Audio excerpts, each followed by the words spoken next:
Bueno, buenas tardes. Primero que nada, buenas y calurosas tardes. De repente hizo calor y que nos cambia todo. Y en realidad, pues, este curso se trata de que ustedes tengan una idea fácil y sencilla, práctica, de estos temas de la oftalmología. Y escojo siempre temas que son básicos. O sea, primero que nada, en el Hospital General, que es donde dependemos nosotros, la primera causa de atención médica es la catarata. No sé, que todo lo que les acaba de hablar la doctora Mesina es muy importante porque es lo que se hace diario y pues se operan más de 2.500 cataratas al año, con faco emulsificador, con lente intraocular, tal y como lo vieron. Y esto, bueno, es parte de las políticas de prevención de salud y de prevención de ceguera, que es, afortunadamente, en el caso de la catarata, es una ceguera irreversible, como pudieron ver ustedes. Ahorita vamos a tratar un tema, por supuesto, las ametropías, ¿verdad? Y lo que se está haciendo con la cirugía de la miopía, que ahora está tan de moda, que es muy importante que ustedes también sepan de qué se trata. Y bueno, en mi caso me quedé con un tema que no es tan atractivo para nosotros, pero vean, realmente es lo que nos da consulta en la privada, en la consulta también del hospital, es la cuarta causa. Después de las ametropías y las cataratas, tenemos retinopatía diabética y glaucoma. Y después viene la blefaroconjuntivitis o conjuntivitis. Y pues es muy frecuente, muy frecuente, como vamos a ver ahorita. Y es una enfermedad que muchas veces se autolimita, pero no siempre. Puede ser muy molesta y puede angustiar mucho a un paciente. Entonces, para ubicarnos anatómicamente, debemos recordar que nosotros, cuando hablamos de la conjuntiva, hablamos de la conjuntiva vulvar, la que cubre al globo ocular. Recordamos que esta conjuntiva vulvar hace un fondo de saco, se revierte y recubre a la conjuntiva, o más bien al párpado, y es lo que le llamamos conjuntiva palpebral, aunque también luego le llamamos tarsal, porque está sobre el tarso del párpado. Entonces muchos autores le llaman conjuntiva tarsal. Es importante saber que la tenemos que revisar cuidadosamente vertiendo los párpados, como aquí hacemos mirar al paciente hacia arriba y vertimos en la medida de lo posible. No se puede vertir más el párpado inferior. El que se puede vertir mejor es el párpado superior, y siempre hay que hacerlo para explorar la conjuntiva, porque la conjuntiva palpebral, la que recubre al párpado, es muy frecuentemente es importante y está muy frecuentemente afectada en las conjuntivitis. En los fondos de saco más bien se acumula secreción, se acumula lágrima sucia, se acumulan elementos extraños, ¿no? Y esos hay que buscarlos.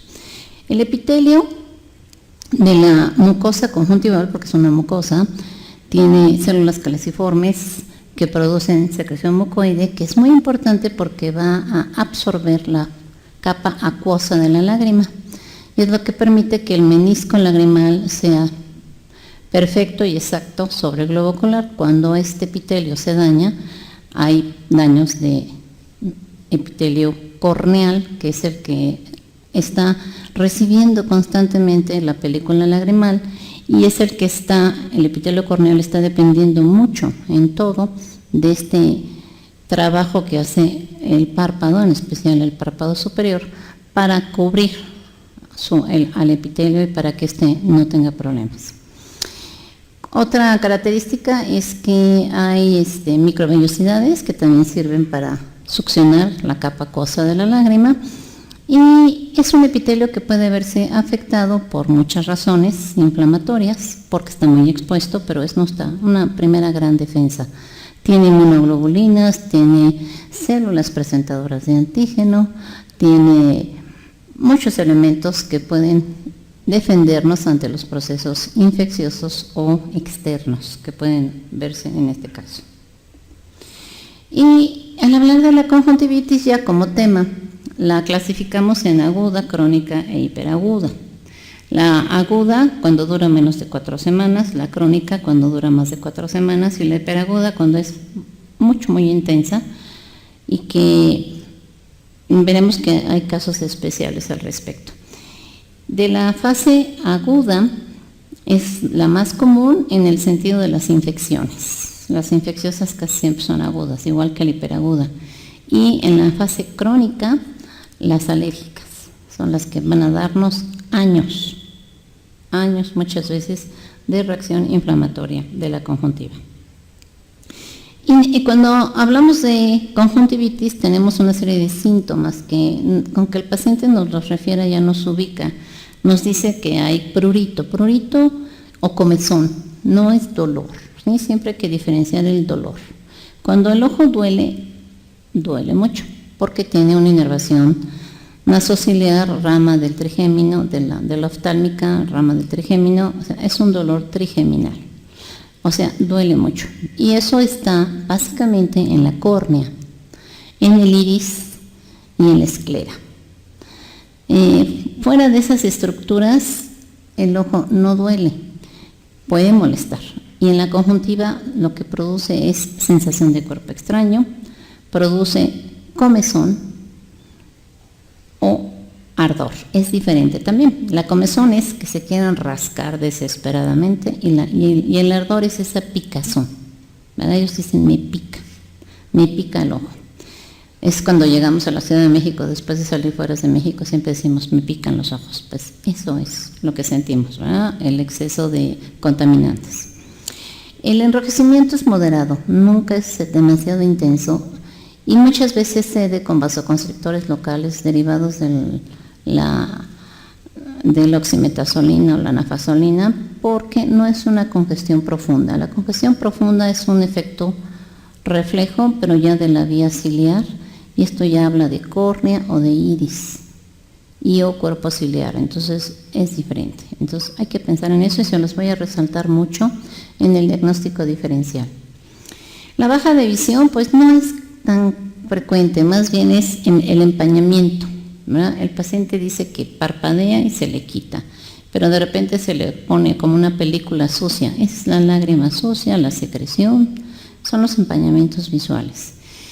La fotofobia es rara, no es un síntoma muy común, pero lo pueden presentar algunos pacientes, sobre todo cuando hay daño epitelial de la córnea, y eso va a pasar mucho en las virales. En las virales sí hay mucha fotofobia, es muy sintomático eso. Y como les digo, la sensación de cuerpo extraño, que es bastante común. Como les decía, hay que diferenciar la hiperemia de la hemorragia. La hiperemia es una congestión, es un ojo rojo, difuso, poco profundo, que llama la atención, pero que no es un rojo color vino, un rojo color rojo profundo, ¿verdad? Como podríamos decirlo, porque ese ya sería un problema de iris y o cuerpo ciliar, o bien de la esclera, que también puede dar este tipo de enrojecimientos muy profundos. La quemosis es la exposición de la conjuntiva cuando hay edema. Sí hay casos de conjuntivitis muy severas donde la conjuntiva se edematiza y se expone. Incluso se queratiniza porque puede durar mucho tiempo la exposición, pero eso casi siempre habla de cuadros complicados. Y una cosa en cambio muy característica, y siempre les digo, es que las conjuntivitis son como que jugosas, son sucias, o sea, hay mucha secreción, ya sea purulenta, de aspecto purulento, que nos hace pensar en un cuadro infeccioso de tipo bacteriano, o es una secreción mucoide, es una secreción blanquecina, medio pegajosa, filamentosa. Ese tipo de secreción es importante considerarla porque es muy diferente a la purulenta.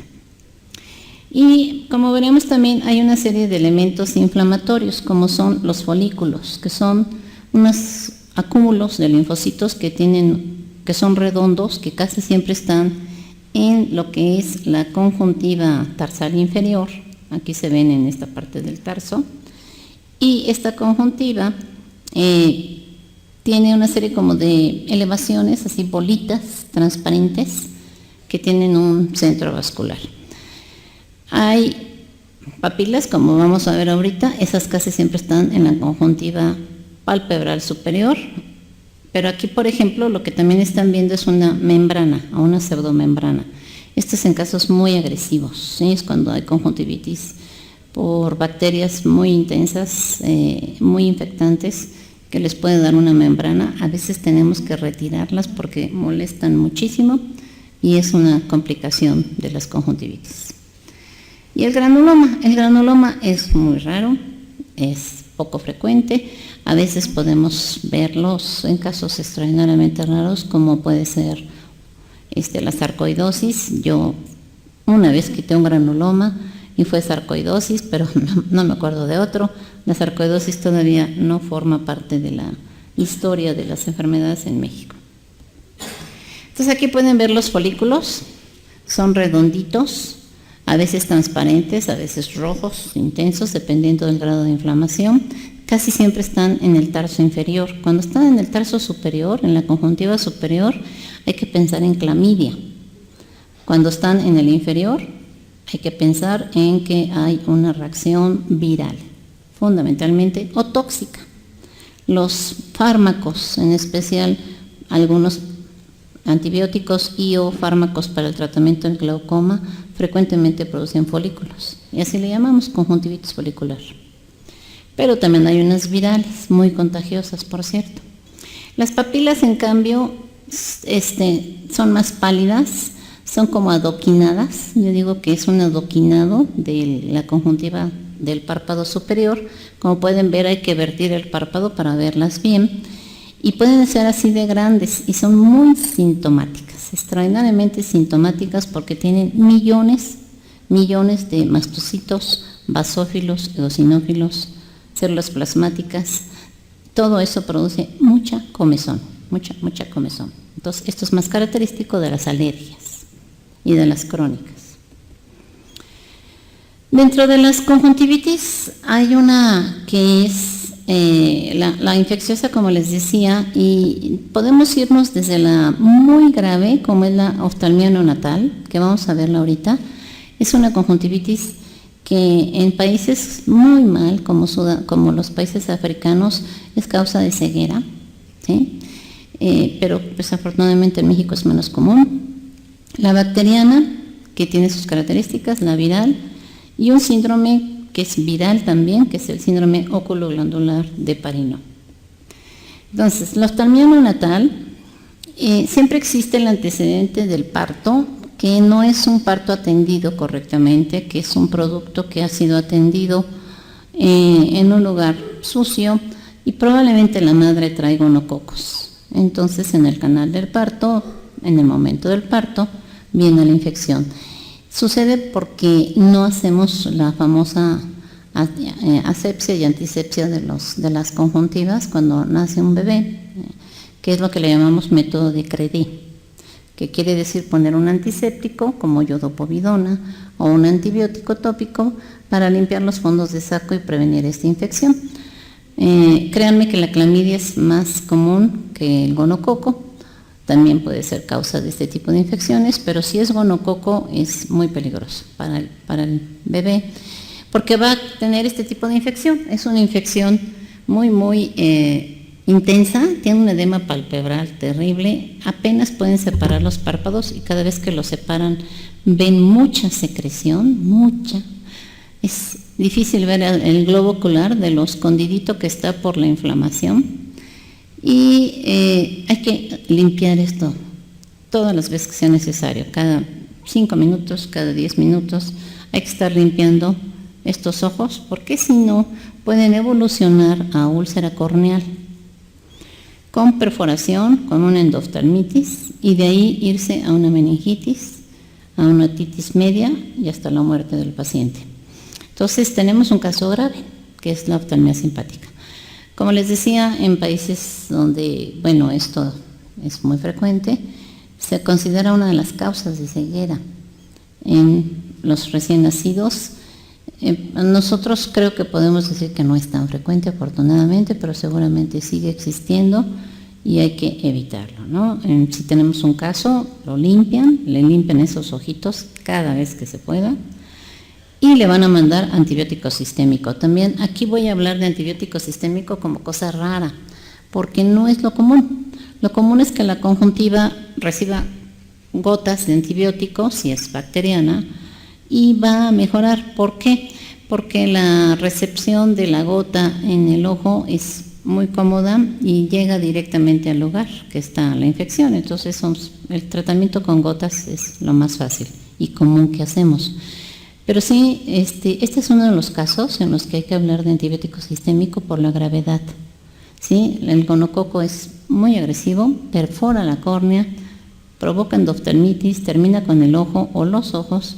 Entonces hay que dar antibióticos, trabajar con los pediatras, de preferencia con cefotaxina o con ceftraxona, para que puedan salir adelante. Si son alérgicos, eritromicina.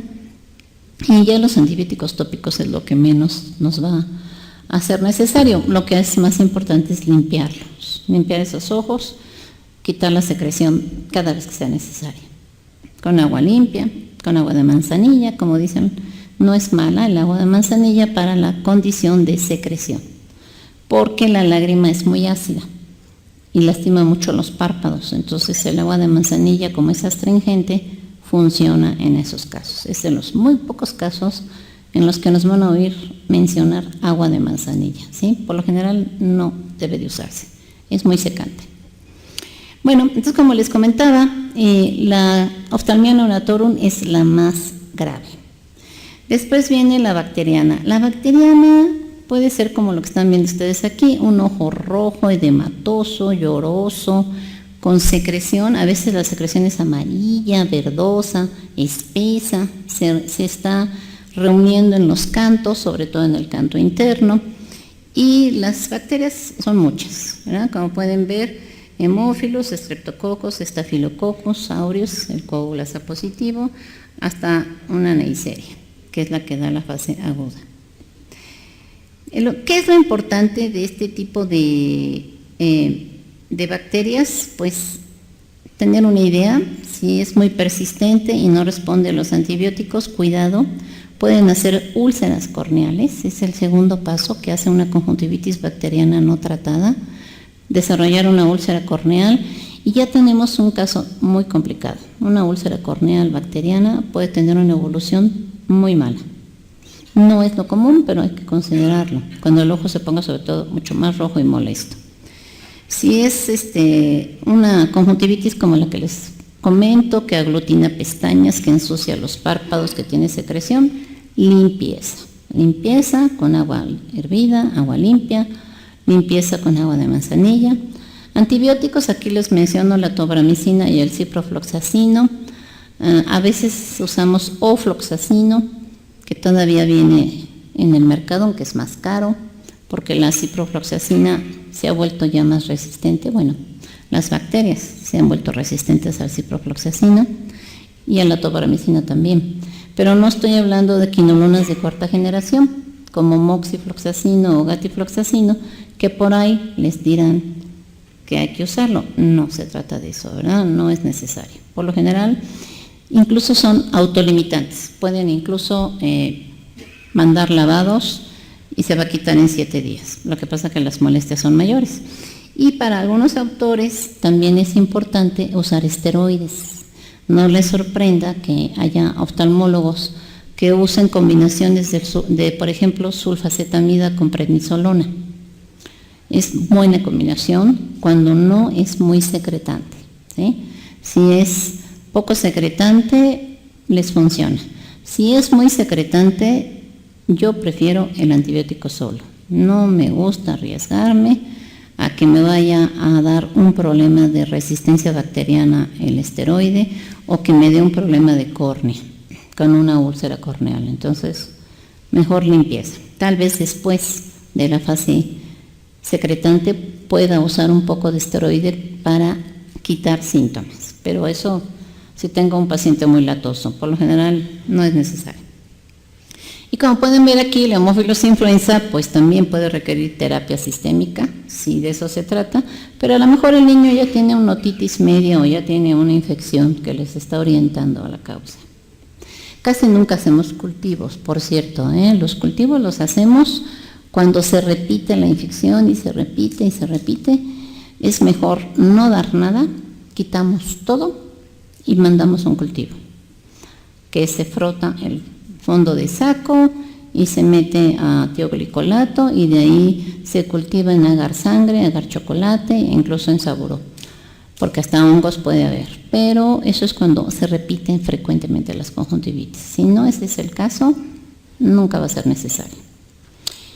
Y pasando a las conjuntivitis virales o víricas, el más común es el adenovirus. El adenovirus que da la queratoconjuntivitis epidémica con estos serotipos es muy de los niños, muy de las albercas y de la época de calor. Es muy sintomática, produce folículos en tarso inferior y es muy sintomática. Puede dar algunas reacciones incluso mayores como una fiebre faringoconjuntival y pues la mamá obviamente se angustia.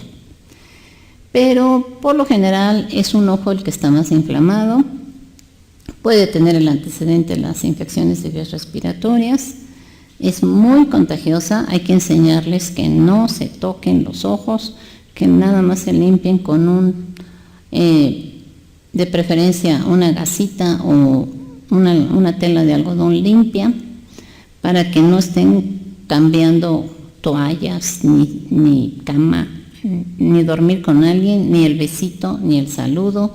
Es como con la influenza, no hay que acercarse, se contagia y mucho. Y pues es un proceso viral, y se los digo porque luego los residentes del hospital son muy dados a no lavarse las manos después de ver a un paciente, y ahorita tenemos a 2 residentes con conjuntivitis viral de este tipo, pero pues ellos tienen la culpa, ¿verdad? Hay que lavarnos las manos cada vez que exploremos a un paciente. Se puede inflamar el ganglio preauricular, eso es un hallazgo muy de las virales, se les hincha el párpado, la cara, y les puede dar molestias hasta visuales porque da una serie de infiltrados subepiteliales que, si para mala suerte se concentran en el centro de la córnea, les baja visión. Son muy característicos estos centros, ustedes los ven aquí en las imágenes, estos puntitos blancos en la córnea son depósitos subepiteliales muy característicos de este tipo de conjuntivitis por adenovirus, y por lo general duran, y duran mucho tiempo. Luego el paciente se vuelve corticodependiente porque solamente con los esteroides se siente mejor, pero pues hay que tener mucho cuidado con todo eso y mejor tratar de ir desplazando los esteroides porque no se les va a quitar más que con el tiempo. De momento, lo de siempre, antibióticos combinados con esteroides puede ser porque les quita los síntomas, y las compresas frescas y la paciencia, porque luego el paciente se desespera y el médico también, y empezamos con que vámonos con el máximo, vámonos con lo mejor, y lo mejor es lo más caro y lo que más resistencia y problemas va a dar. Hay otros, como pueden ver aquí, picornavirus, coxavirus, que les puede dar una conjuntivitis que le llamamos hemorrágica.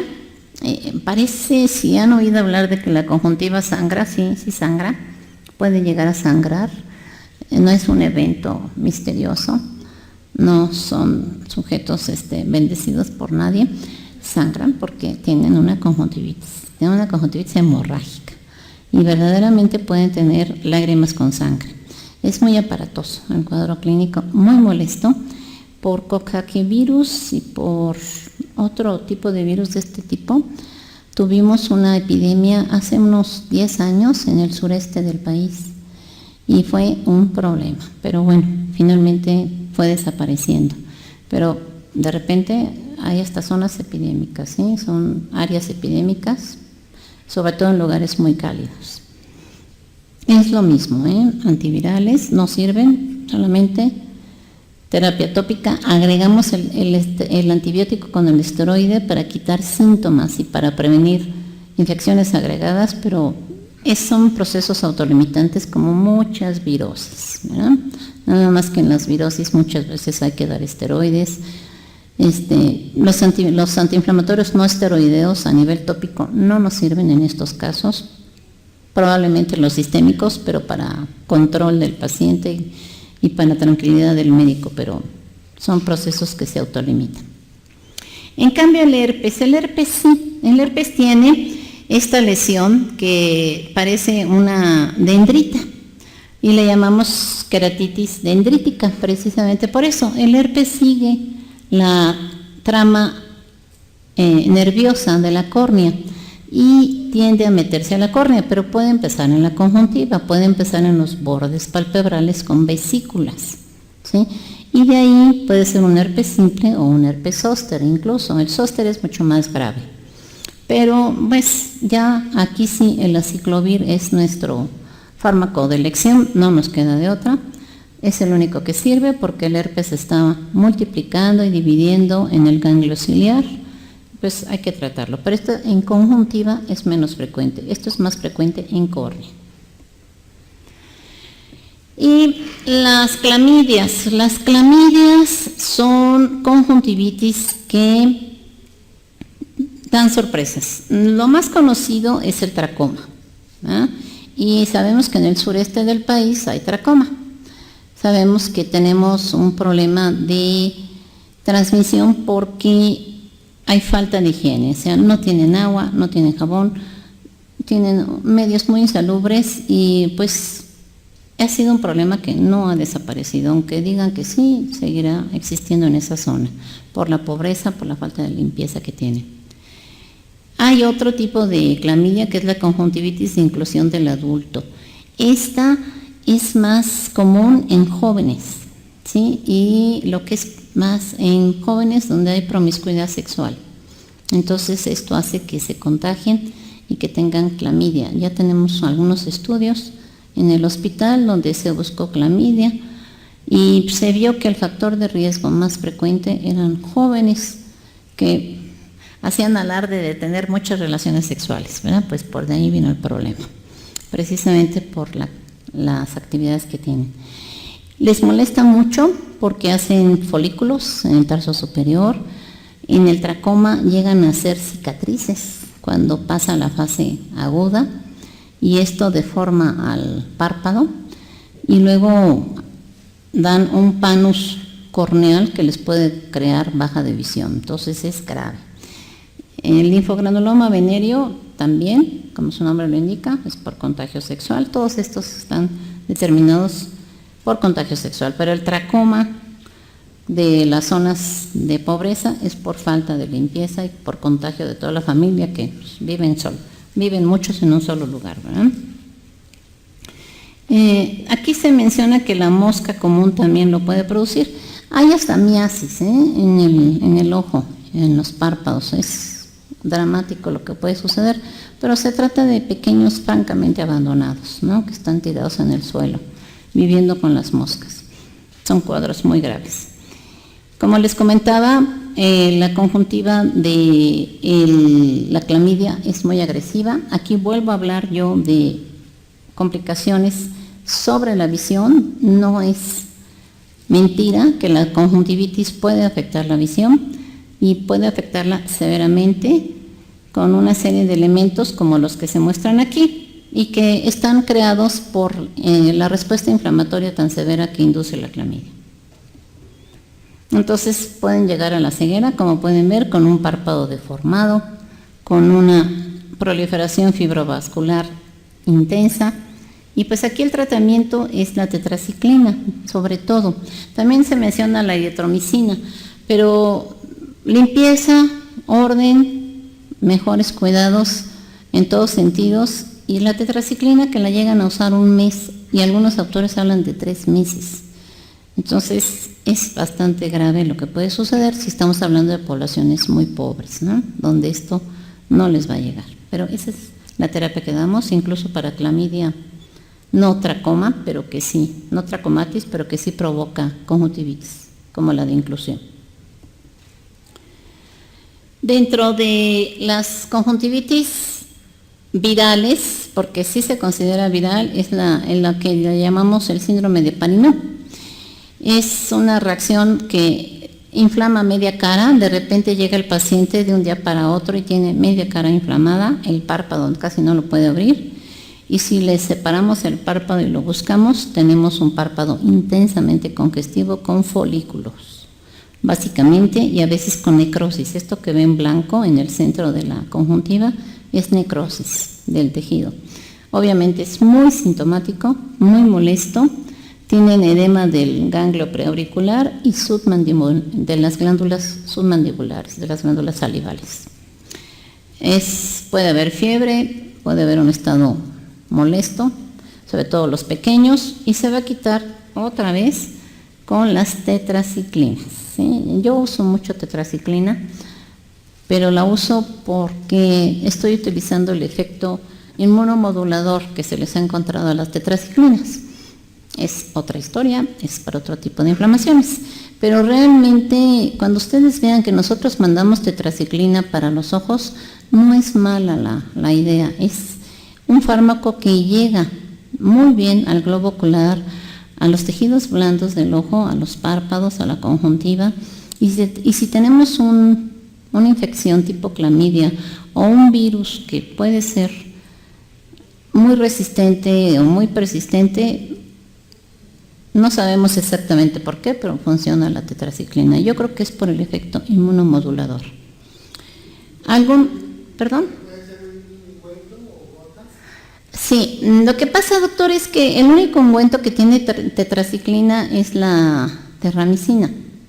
Y no es nada recomendable porque es muy sensibilizante. Porque tiene polimixinas también. Entonces es así como que, pues nosotros no podemos mandar terramicina, ¿no? Es así, un poco como si mandáramos medicamentos tipo, médico no especialista, perdón, pero pues no es que tengamos que negar la eficacia de un fármaco. Si tuviera eficacia yo se lo aceptaría, no funciona por eso, porque trae otros fármacos, creo que es polimixina o bacitracina, y es muy frecuente ver reacción de hipersensibilidad. Hubo un tiempo en que unos laboratorios oftalmológicos Green hizo tetraciclina en ungüento, ya no la hace. Es el Opticlin, pues ya no la hace, ya no la encontramos y no se presenta más que en ungüento, entonces yo la mando vía oral. ¿Sí? Por lo general, si no quiero que tengan mucho gasto, mando tetraciclina, presentación de tetraciclina, la dosis que aquí se ve, 250 miligramos 4 veces al día, pero por 2 semanas, entonces sí tienen mucho problema de flora intestinal. Entonces, por lo general, yo les mando, si el paciente puede comprarlo, minociclina, el minocin. Es más tolerable en lo que es flora intestinal, son 50 miligramos cada 12 horas. La minociclina, la doxiciclina, la tetraciclina tienen un efecto inmunomodulador, inhiben metaloproteasas, inhiben varias captasas, varias enzimas y mecanismos que participan en los procesos inflamatorios y ya se están usando como inmunomoduladores, incluso en la artritis reumatoide. Y yo lo uso mucho en uveitis crónicas, en inflamaciones crónicas, para eliminar un poco a los inmunosupresores de otra índole. Sin embargo, volviendo a las conjuntivitis, yo prefiero cualquiera de ellas, mando más minociclina, quizás por costumbre, pero si mandan vibramicina va a ser lo mismo, tendrán buena respuesta y vale la pena y tienen que hacerlo. Es un medicamento que penetra y que elimina toda esta serie de posibles causas de un síndrome oculoglandular. Aquí, por ejemplo, se menciona el arañazo de gato. El arañazo de gato puede ser muy grave, sumamente grave, porque puede traer una bacteria que crea una reacción de vasculitis sistémica. ¿Sí? Así de grave puede ser. Entonces, a lo mejor no da un síndrome oculoglandular, pero sí les da una vasculitis retiniana y les da vasculitis sistémicas que muchas veces no saben los médicos ni por dónde ni por qué. Entonces sí hay que tener mucho cuidado con ese antecedente, con el arañazo de gato. Y bueno, ahí también se han encontrado, hay una bacteria que ahorita, disculpen, pero ahí básicamente mandan uno de los grupos de la eritromicina sintética, no es la clindamicina, es otra, que es la que más recomiendan, pero ya pensando en la bacteria que da el arañazo de gato.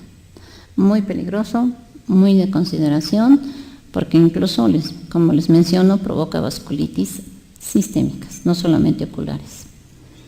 Pero si es el síndrome exclusivamente oculoglandular, van a ver a un jovencito así, con un párpado cerrado, muy sintomático, con un oído en la zona preauricular muy dolorosa, le tocan el ganglio enorme y probablemente las glándulas salivales también muy dolorosas y con un edema local. Y les responden muy bien a la tetraciclina, no hay que tenerle nada de temor y sí, mucho mejor que dejarlos evolucionar a ver qué pasa, ¿no? Sí, entonces hasta aquí, como podrán ver, las infecciones en conjuntiva pueden ser autolimitantes cuando es una bacteria poco virulenta, pero pueden ser muy graves como el síndrome oculoglandular, pueden ser muy graves como es la clamidia trachomatis o otro tipo de clamidias, y también el gonococo en el recién nacido. Pueden ser sumamente graves, ¿no? Y algunas otras, algunos streptococos, hemófilos, que provocan úlceras corneales y que luego se pasan a infecciones más graves. Sin embargo, si usan los antibióticos correctamente, cada hora, cada 2 horas, cada vez que hay secreción, y mantienen limpio la zona con limpieza, vigilan al paciente, le pueden dar antiinflamatorios sistémicos como el paracetamol, como algún AINE, el paciente la puede pasar mejor, y cuando tengan sospecha de algo más grave, no teman en usar tetraciclinas. Yo pienso que es mejor usar esto. No creo que haya problemas, salvo que el paciente sea alérgico, por supuesto, pero si no es alérgico, le va a ir bien. Bueno, entonces, si están de acuerdo, nos vamos a las crónicas, que son las alérgicas. Y dentro de las alérgicas está la que se le conoce como fiebre de Leno, la queratoconjuntivitis atópica, la papilar gigante y la vernal. Esta es una clasificación de las varias que hay. Hay otras que le llaman a la vernal perenne, porque no solamente es del periodo de calor, sino que nunca se quita. Y la de la fiebre de Leno también ya se ha dejado de usar este término, muchos hablan de conjuntivitis alérgica y nada más. Aquí lo importante es considerar que es una reacción de hipersensibilidad tipo 1 donde forzosamente participa la inmunoglobulina IgE, que la tenemos en la lágrima en grandes cantidades. Y también podemos llegar a una reacción tipo 4, que es mucho más grave, ¿no? Entonces, lo más común es que llega un hongo, polen, la caspa de los gatos, no el pelo, la caspa de los gatos, multitudes de alergénicos que hay, ¿no? Y hay gente que por casi siempre carga genética, es muy común que papá o mamá tengan el antecedente, los hijos hacen exactamente lo mismo, hacen una reacción alérgica y entonces van a responder al alergeno y lo van a percibir con una reacción de hipersensibilidad donde predominan las células plasmáticas, los basófilos, los mastocitos, porque es una reacción tipo 1. Y como les comentaba, los alergenos son muchos, ya saben, hablamos mucho de ácaros, polen, pero también hablamos de hongos, también hablamos de muchas otras cosas que se nos pueden acercar a los ojos y que nos pueden estar condicionando una reacción alérgica. Hay gente, por ejemplo, muy sensible a los fertilizantes. Mientras el pasto no tenga un fertilizante, todo va bien, le ponen fertilizantes y viene la reacción. Entonces, hasta para eso puede haber reacciones alérgicas.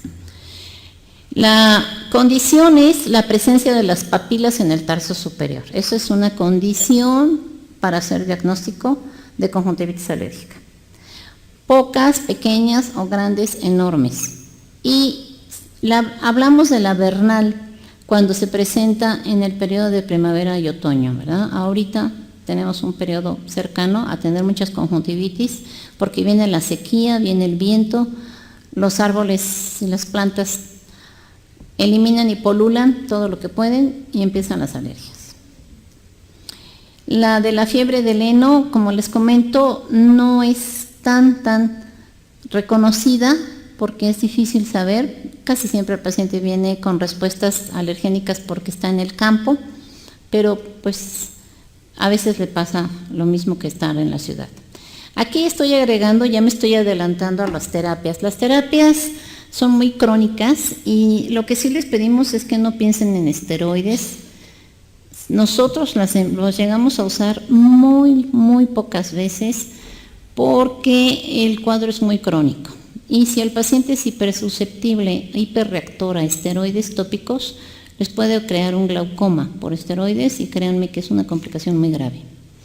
Entonces es mejor usar antihistamínicos como la olopatadina, como el ketotifeno, que son los que se administran cada 12 horas, y el cromoglicato de sodio, que todavía se está presentando, de preferencia al 4%, pero ese se llega a administrar 4 veces al día. Por eso es más difícil que lo tolere el paciente.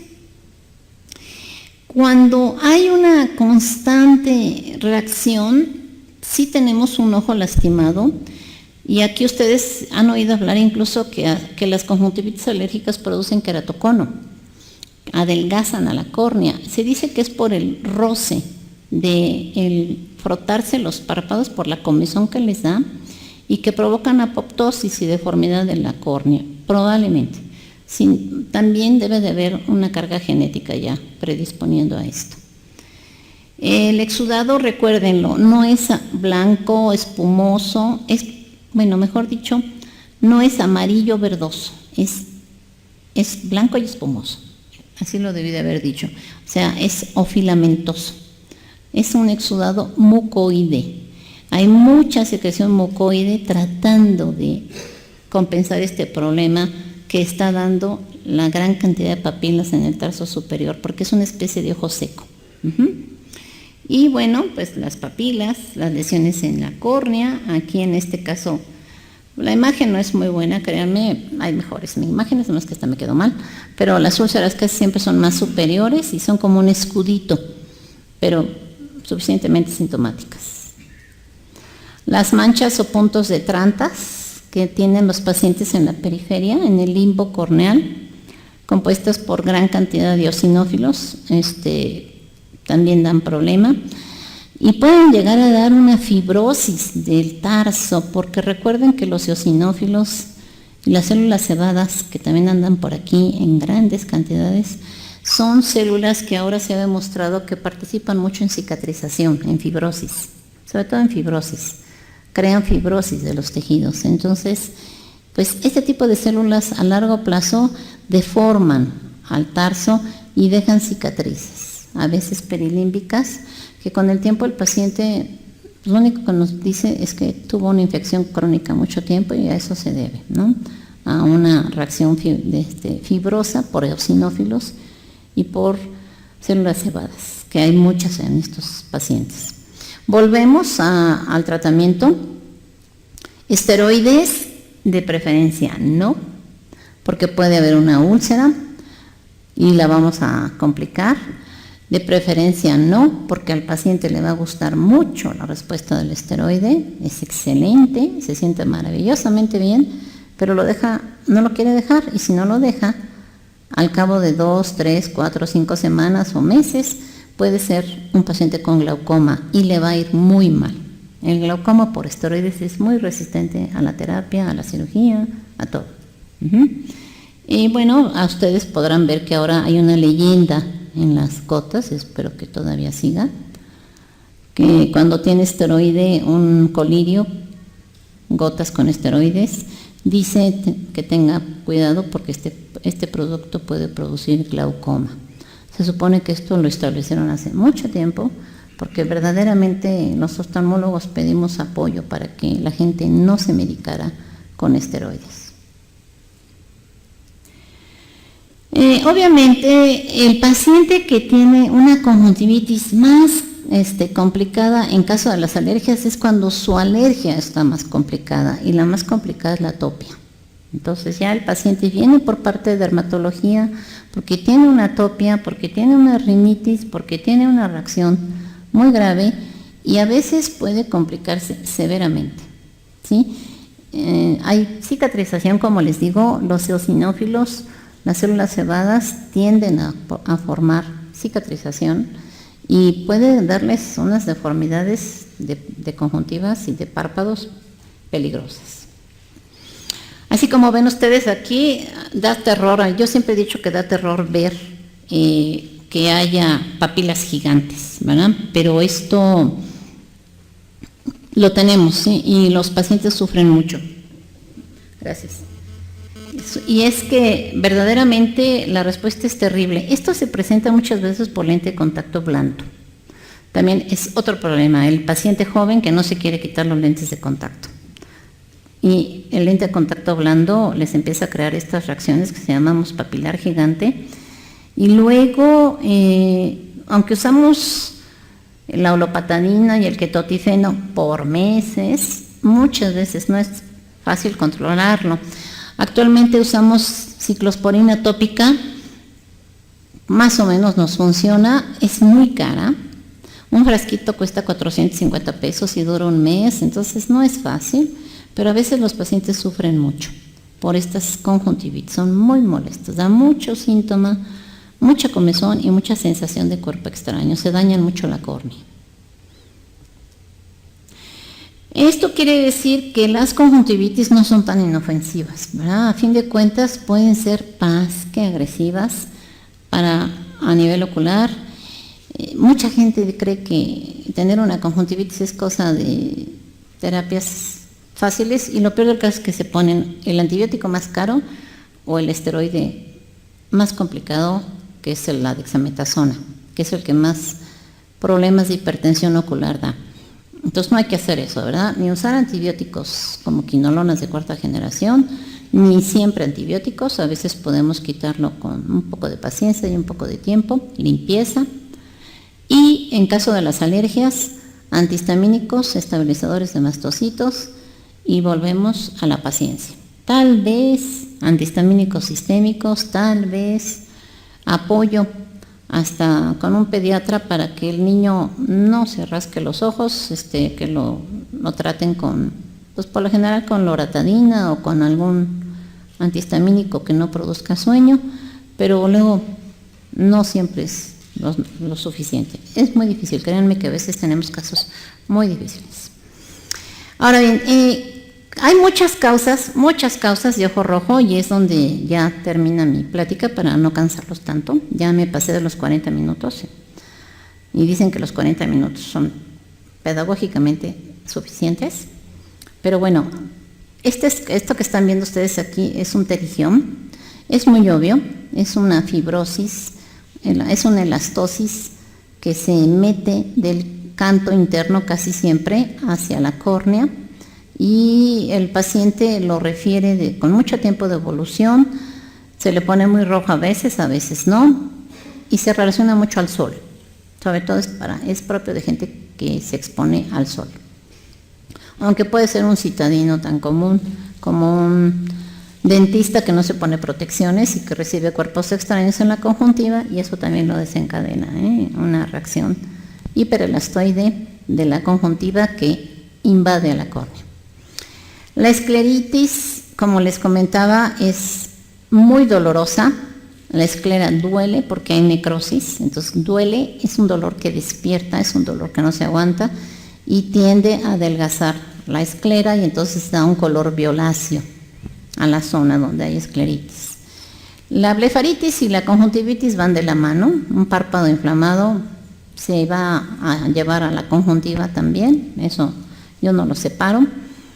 La pingüécula es la reacción que está a un lado de la córnea, pero que no infiltra, no invade córnea, pero a veces se inflama, es molesta, se pone roja.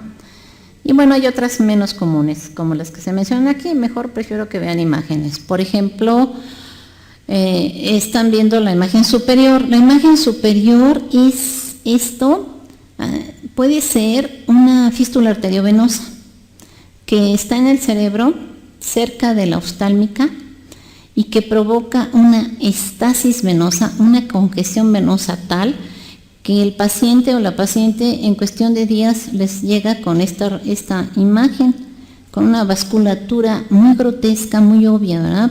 Tiene unos vasotes. Y entonces, pues, hacemos un estudio angiográfico y resulta ser que tiene una fístula arteriovenosa. Obviamente le sube mucho la presión porque el flujo del humor acuoso no se puede llevar a cabo, se ponen exoftálmicos estos ojos, es peligroso, pero bueno, ahora la radiología invasiva no soluciona el problema, ¿verdad? Porque embolizan esas fístulas. Hay pacientes que pueden tener glaucomas avanzados que han progresado, como este ojo, y tienen una vascularización en el rodete del iris, pero son ojos ciegos y dolorosos, con unas córneas muy opacas. Y por lo general se les ve una catarata, tienen vascularización en el iris, se ve a veces a simple vista, y el antecedente es una oclusión venosa o es un diabético, ¿verdad? Un diabético o un hipertenso arterial, son los que nos pueden dar estos cuadros que si no se tratan oportunamente llegan a esta fase tan grave.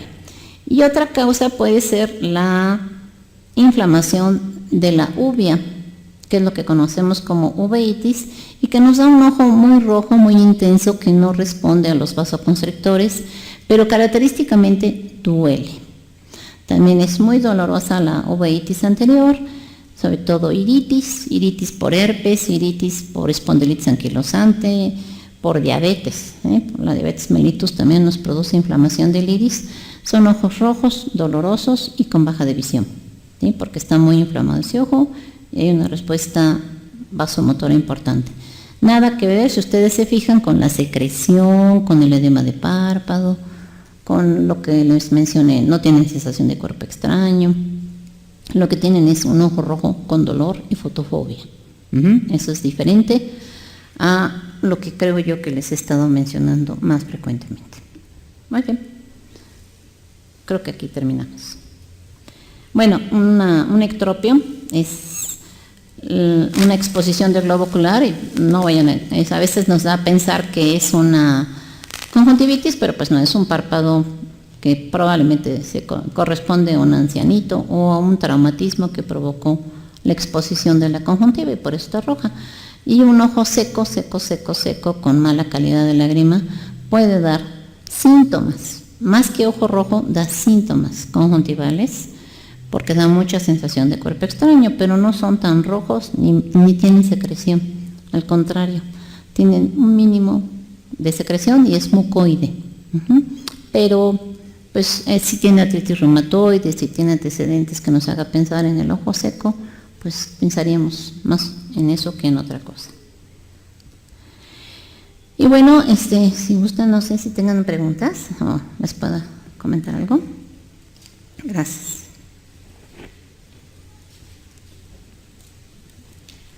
Sí.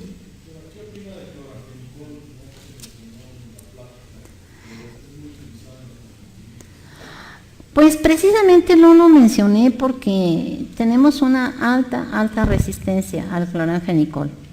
Ya llevamos muchos años usándolo. Y mira, nosotros hicimos estudios, muchos, afortunadamente, cuando tuvimos una microbióloga de Alemania. Y entre los estudios buscábamos bacterias en fondos de saco prequirúrgicos, en prequirúrgicos o en población que llegaba al hospital. Y de ahí hacíamos antibiogramas y el que nunca tuvo sensibilidad, si es mínima su sensibilidad, es el cloranfenicol. Las bacterias ya se lo conocen perfectamente. Por eso nos vamos a tobramicina, nos vamos a ofloxacina de las quinolonas, ciprofloxacina. La ciprofloxacina, pues también ya llevamos tiempo con ella, ya estamos dando problemas. Y pues no tenemos mucho de dónde escoger. La sulfa es buena, la sulfacetamida. Lo que pasa que es mejor combinada con esteroide, cuando son conjuntivitis poco secretantes, pero crónicas, latosas, que van y vienen. La sulfacetamida combinada con prednisolona es mejor que sola. Y de otros antibióticos, Pues ustedes dirán qué pasó con el neosporin, por qué no hablamos de neomicina, polimixina, bacitracina. También hay mucha resistencia bacteriana y mucha sensibilidad. Son pacientes que te dan párpados inflamados, congestivos, eczematosos por reacción alérgica. Entonces no tenemos mucho a dónde escoger, sinceramente. Entonces, sí, es... Ajá.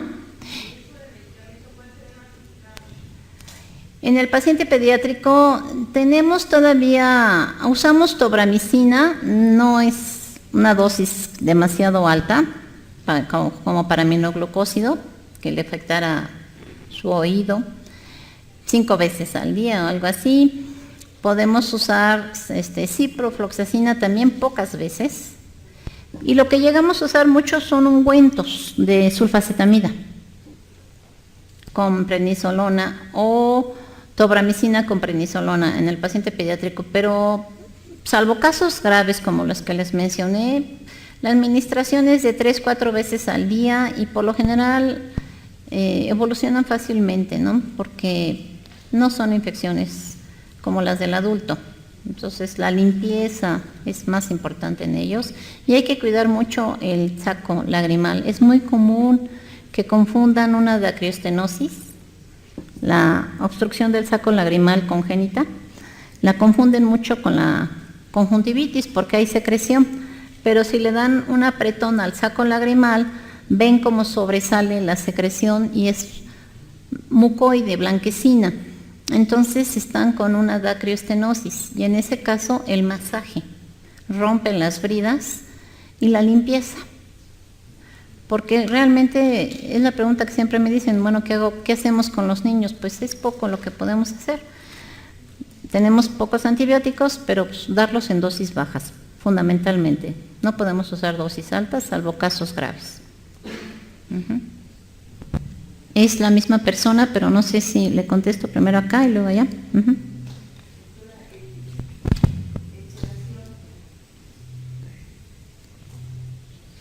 La inflamación del párpado, que le llaman orzuelo, ¿es la etapa anterior a la chalación?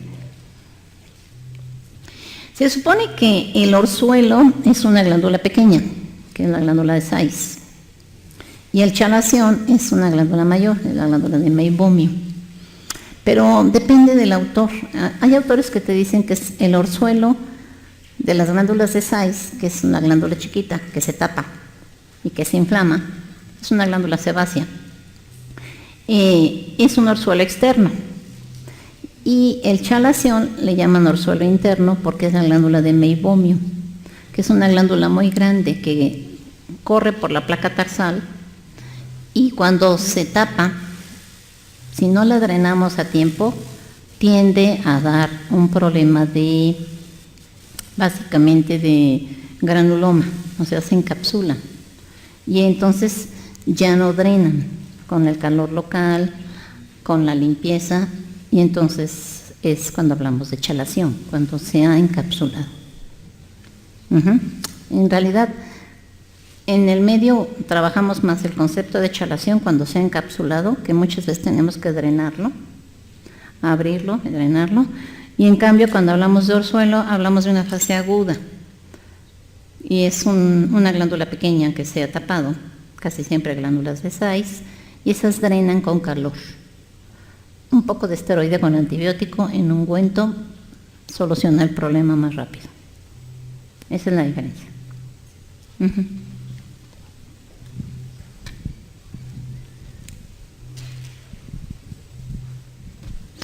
Había otro por allá arriba, ¿no? Sí, doctor, lo escucho.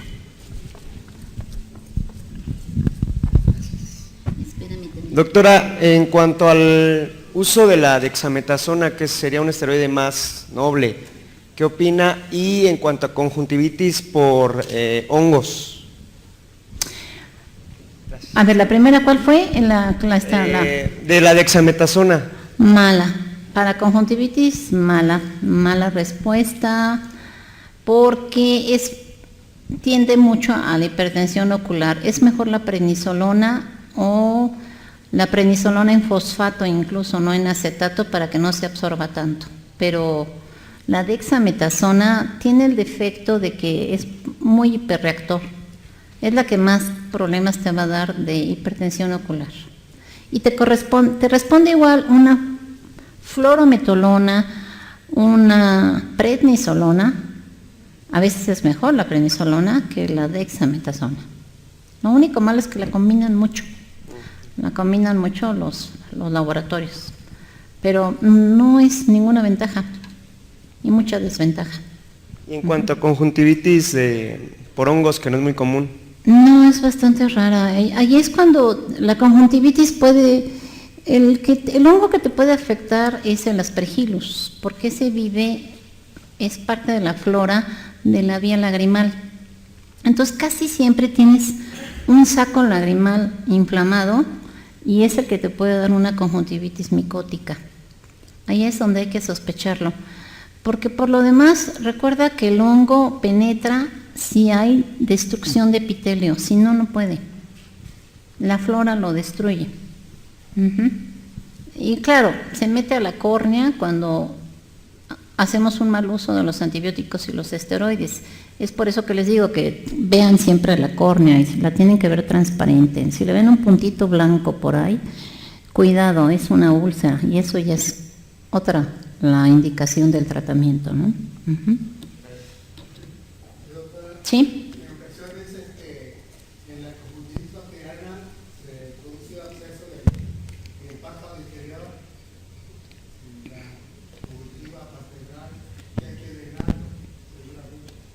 Bueno, lo que le puede pasar es que tenga una membrana, ¿no? Las membranas que se forman en los fondos de saco para las conjuntivitis, hay que limpiarlas, hay que sacarlas, porque es con un cotonete, ¿sí? Ni modo, aunque raspemos, ¿no? Absceso en el párpado es la glándula, son las glándulas, es lo que me comentaba la doctora, un orzuelo, es una glándula sebácea, no están infectadas, están tapadas. Pero como es grasa, finalmente, secreción sebácea, funcionan como si estuvieran infectadas. Duelen, el párpado duele exquisitamente, duele mucho. Pero con calor local y masaje. Al menos eso es. ¿Sí?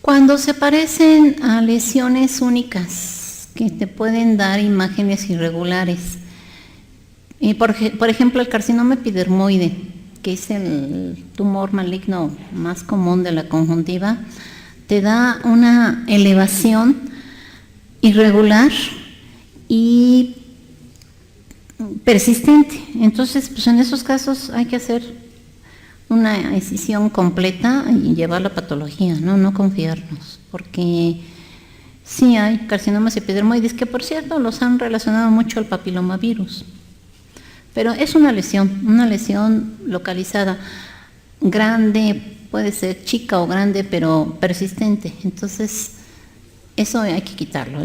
Mejor lo quitamos y lo llevamos al patólogo y no corremos riesgos, ¿no? Pero no se parecen a las conjuntivitis, Doctora. ¿Arriba? Ah, ya.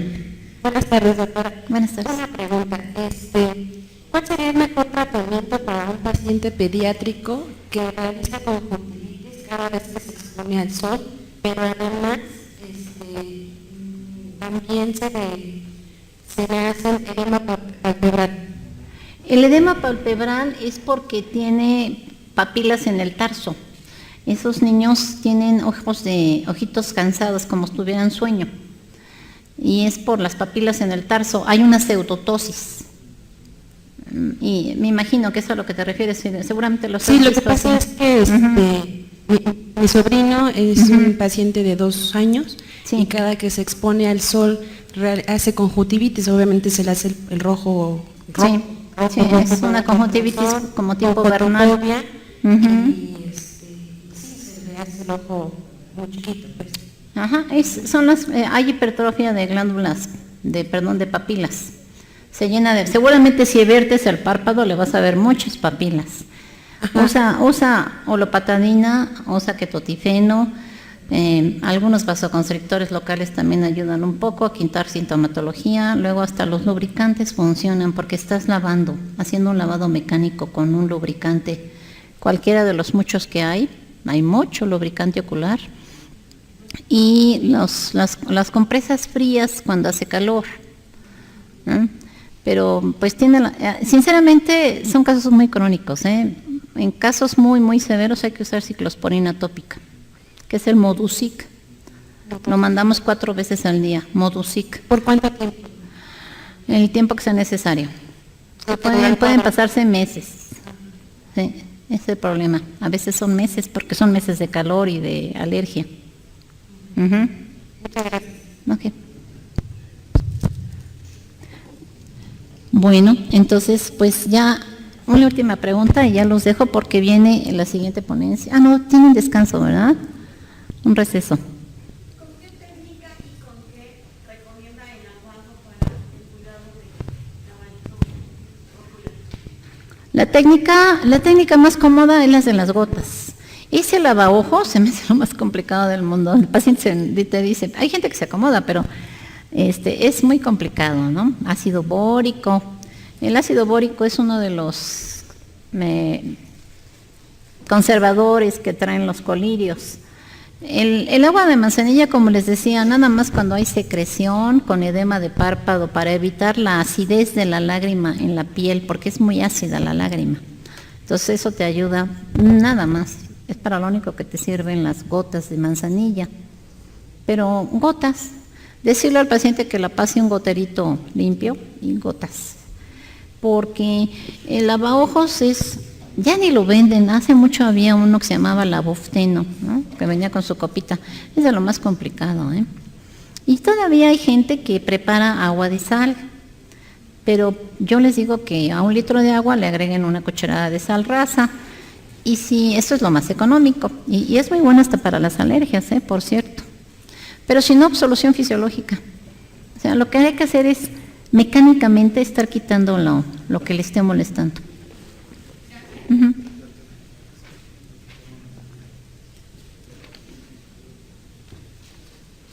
Ajá. Oh, Dios. Pregunta formulada es Astrid.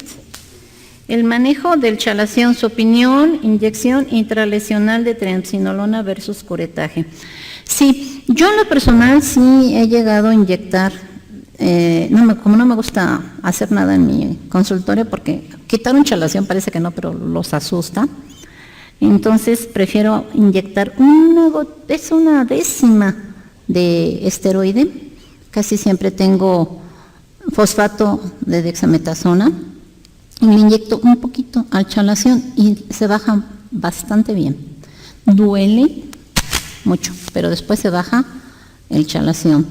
El curetaje, que me imagino yo que equivale a drenarlo, pues cuando ya está muy encapsulado, muy duro y no podemos disminuir el tamaño y el paciente, pues a veces lo tiene muy cerca del borde y es cosméticamente desagradable, entonces en ese caso, si ya se hizo todo lo posible con calor local y con masaje y esteroides, hay que usar antibiótico local, todo local, hay que usar curetaje, o sea, hay que hacer una incisión, nada más que se requiere una pincita especial y es mejor hacerlo en una sala de curaciones para que, pues no es que vaya a salir mal, pero al paciente le duele, porque hay que infiltrarle gilocaína, ¿no? Y duele mucho la gilocaína en el párpado. Esa es la pregunta, esa es la respuesta para vía internet. Okay. Espero que sea lo que me decían. Yo sí lo llego a inyectar, es práctico, pero no todo el mundo te lo aguanta. Uh-huh. Bueno, los dejo. Buenas tardes, muchas gracias. Puede angustiar mucho a un paciente. Entonces, Entonces, para ubicarnos anatómicamente, debemos recordar que nosotros cuando hablamos de la conjuntiva, hablamos de la conjuntiva vulvar, la que cubre al globo ocular. Recordamos que esta conjuntiva vulvar hace un fondo de saco, se revierte y recubre a la conjuntiva, o más bien al párpado. Y es lo que le llamamos conjuntiva palpebral, aunque también luego le llamamos tarsal, porque está sobre el tarso del párpado. Entonces muchos autores le llaman conjuntiva tarsal. Es importante saber que la tenemos que revisar cuidadosamente vertiendo los párpados, como aquí hacemos mirar al paciente hacia arriba y vertimos en la medida de lo posible, no se puede vertir más el párpado inferior. El que se puede vertir mejor es el párpado superior y siempre hay que hacerlo para explorar la conjuntiva, porque la conjuntiva palpebral, la que recubre el párpado, es muy frecuentemente es importante y está muy frecuentemente afectada en las conjuntivitis. En los fondos de saco más bien se acumula secreción, se acumula lágrima sucia, se acumulan elementos extraños, ¿no? Y esos hay que buscarlos. El epitelio de la mucosa conjuntival, porque es una mucosa, tiene células caliciformes que producen secreción mucoide, que es muy importante porque va a absorber la capa acuosa de la lágrima, y es lo que permite que el menisco lagrimal sea perfecto y exacto sobre el globo ocular. Cuando este epitelio se daña, hay daños de epitelio corneal, que es el que está recibiendo constantemente la película lagrimal, y es el que el epitelio corneal está dependiendo mucho en todo de este trabajo que hace el párpado, en especial el párpado superior, para cubrir al epitelio y para que éste no tenga problemas.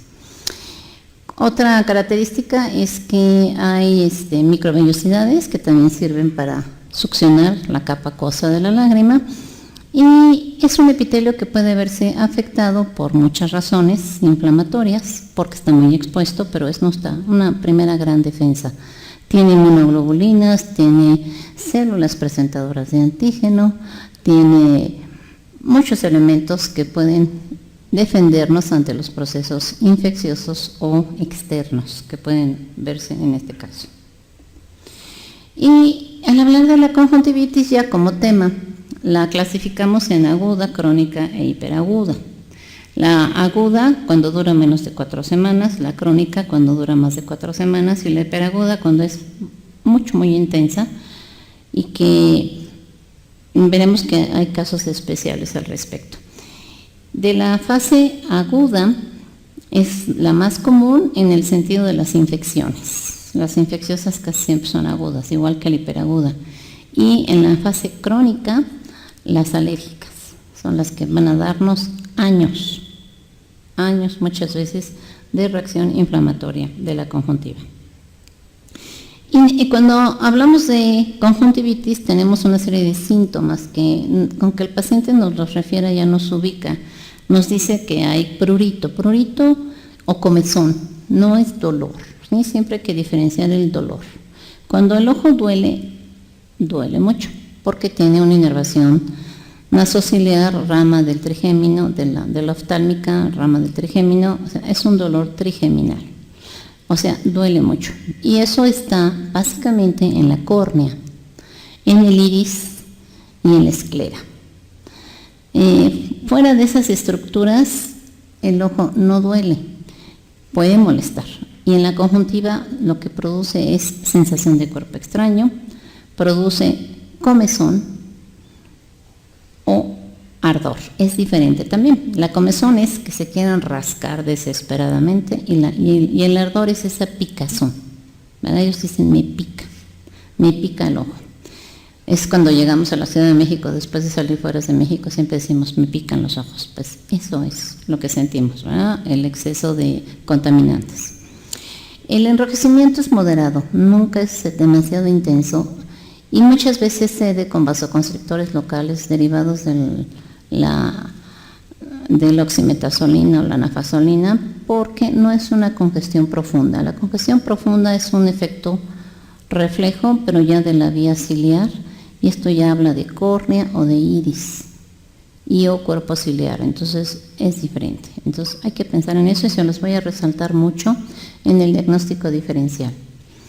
La baja de visión pues no es tan frecuente, más bien es el empañamiento, ¿verdad? El paciente dice que parpadea y se le quita, pero de repente se le pone como una película sucia. Es la lágrima sucia, la secreción, son los empañamientos visuales. La fotofobia es rara, no es un síntoma muy común, pero lo pueden presentar algunos pacientes, sobre todo cuando hay daño epitelial de la córnea, y eso va a pasar mucho en las virales. En las virales sí hay mucha fotofobia, es muy sintomático eso. Y como les digo, la sensación de cuerpo extraño, que es bastante común. Bueno, buenas tardes. Primero que nada, buenas y calurosas tardes. De repente hizo calor y que nos cambia todo. Y en realidad, pues, este curso se trata de que ustedes tengan una idea fácil y sencilla, práctica, de estos temas de la oftalmología. Y escojo siempre temas que son básicos. O sea, primero que nada, en el Hospital General, que es donde dependemos nosotros, la primera causa de atención médica es la catarata. No sé, que todo lo que les acaba de hablar la doctora Mesina es muy importante porque es lo que se hace diario y pues se operan más de 2.500 cataratas al año, con faco emulsificador, con lente intraocular, tal y como lo vieron. Y esto, bueno, es parte de las políticas de prevención de salud y de prevención de ceguera, que es, afortunadamente en el caso de la catarata, es una ceguera irreversible, como pudieron ver ustedes. Ahorita vamos a tratar un tema, por supuesto, las ametropías, ¿verdad? Y lo que se está haciendo con la cirugía de la miopía, que ahora está tan de moda, que es muy importante que ustedes también sepan de qué se trata. Y bueno, en mi caso me quedé con un tema que no es tan atractivo para nosotros, pero vean, realmente es lo que nos da consulta en la privada, en la consulta también del hospital, es la cuarta causa. Después de las ametropías y las cataratas, tenemos retinopatía diabética y glaucoma. Y después viene la blefaroconjuntivitis o conjuntivitis. Y pues es muy frecuente, muy frecuente, como vamos a ver ahorita. Y es una enfermedad que muchas veces se autolimita, pero no siempre, puede ser muy molesta. Y como les decía, hay que diferenciar la hiperemia de la hemorragia. La hiperemia es una congestión. Es un ojo rojo, difuso, poco profundo, que llama la atención, pero que no es un rojo color vino, un rojo color rojo profundo, ¿verdad? Como podríamos decirlo, porque ese ya sería un problema de iris y o cuerpo ciliar, o bien de la esclera, que también puede dar este tipo de enrojecimientos muy profundos. La quemosis es la exposición de la conjuntiva cuando hay edema. Sí hay casos de conjuntivitis muy severas donde la conjuntiva se edematiza y se expone. Incluso se queratiniza porque puede durar mucho tiempo la exposición. Por eso casi siempre habla de cuadros complicados.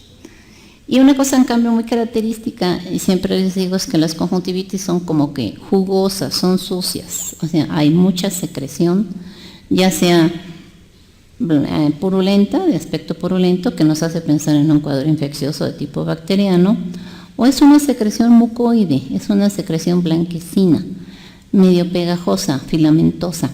Ese tipo de secreción es importante considerarla porque es muy diferente a la purulenta.